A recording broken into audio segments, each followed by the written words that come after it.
Pretty soon your dog will be offering more and more behavior that you like, and you're going to have a happier, more harmonious relationship with your dog. Hi everyone, I'm Laura from Doggy U, and I'm a certified guide dog mobility instructor, trick trainer, and service dog trainer. And today we're going to be talking about the 2 things you can do to improve your training results overnight. First, kudos to you for being here and knowing how important it is to train your dog to coexist cooperatively in our human world. I'm so glad you're here. Today we're going to be talking about how to increase the behaviors we like from our dog, decrease the behaviors we don't like, and how to get you those results faster. Remember, all behavior is just behavior. There's no good or bad or moral value to the dog, but instead, reinforcement drives behavior. So if the dog gets value for doing a thing, they'll repeat it.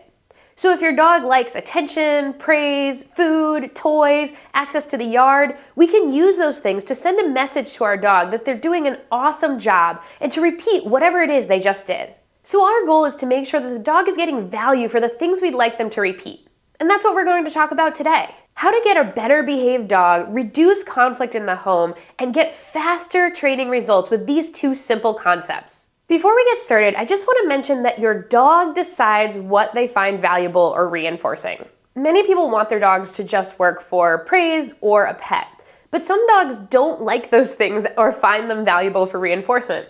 For instance, my working dogs actually find petting aversive when they're trying to do their job or work. It's kind of like if a kid is playing a soccer game and the mom comes out and tries to hug them.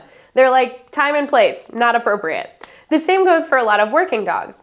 And even if your dog likes being pet, most dogs find food or toys more valuable than praise or pets. A good human equivalent is when my boss tells me that I'm doing a good job. That's awesome. But I like it better when I actually get paid for the work that I'm doing. The same goes for your dogs. So you have to make sure that the reinforcers that you're using, your dog actually finds valuable. And if you're struggling to find what might work for your dog, or you have questions about the types of treats that I use and how I prepare them, you can check that out in the video up here, and I'll also link it down in the description below. Okay, so let's start with reinforcing the things that we like. Humans are hardwired to notice the bad things or the things that aren't going well. And they tend to ignore the things that are going okay or that aren't an immediate problem in that exact moment. So we don't notice when the dog is sitting quietly looking out the window while we watch Netflix, but we do notice when they start barking at a neighbor walking by with a dog. Or we don't notice when the dog is sitting quietly waiting for us to pet them, but we do notice when they start jumping up demanding pets. This gets our attention and often causes the human to raise their voice or push the dog away. Perfect, the dog says. I've gotten my human to engage with me. They're even playing with me. I should repeat this behavior. In that case, we've essentially punished sitting quietly for attention by ignoring the dog and reinforced jumping up to get our attention by giving them that attention, even if that's not what we intended to do. Our job is to flip that on its head and start noticing when our dog is doing things that we like and marking and rewarding for those things. Here's some examples of how you can start doing this in your household today. If your dog is laying quietly on a mat while you cook dinner, that's a great time to periodically walk over and drop a tasty treat between their paws. Dog isn't barking out the window at the mailman? Now is a great time to pick up a toy and start playing with the dog.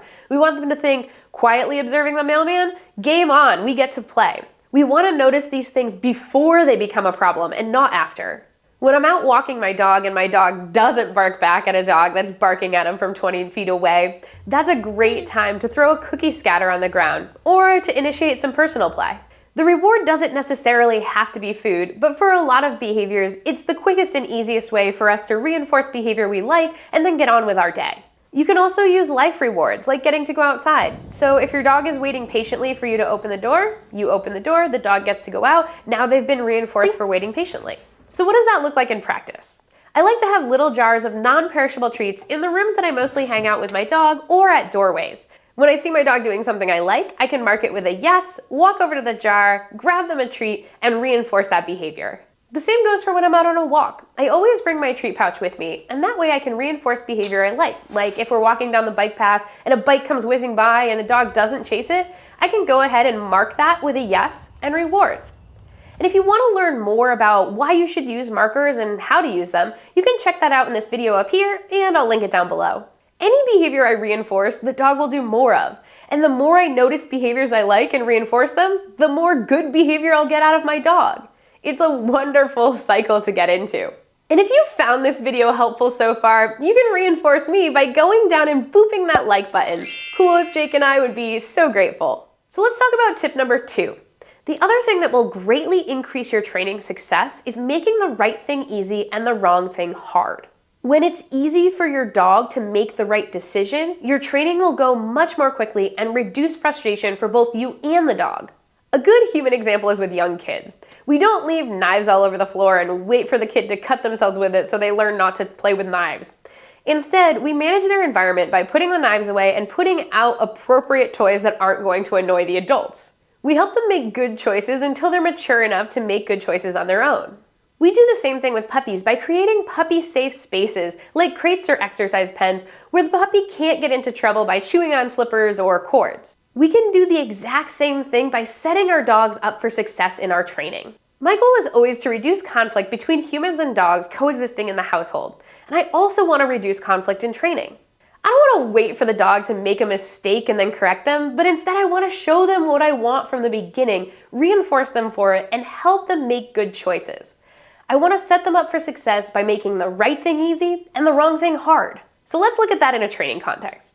I want to start training in environments where my dog is going to be successful, and then only increase the distractions as my dog is doing well in those low distraction environments. So for instance, I wouldn't ask a child to learn math while there's lollipops and candy all over the floor. Trying to teach a dog a new behavior, say in a park, is like trying to do exactly that.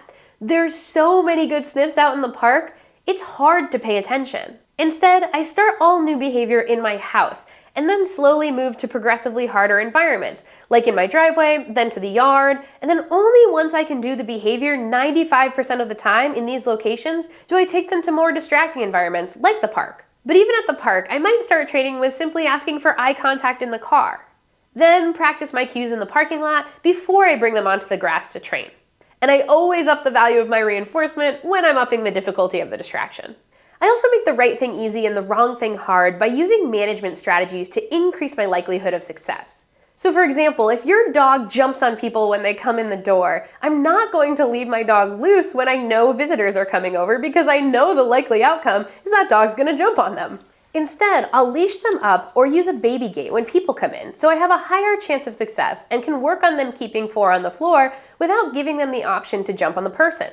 You can also use a special station area that your dog has been reinforced on to help with management, so they know they'll get rewarded by staying on their place, because they've been reinforced for staying on their place in the past. It's also hard to control what your guests do when they come in. Many people, when they get jumped on by a dog, are dog lovers, and they're gonna talk to the dog and pet him, and now the dog's been reinforced for this behavior, and they're going to likely jump more in the future.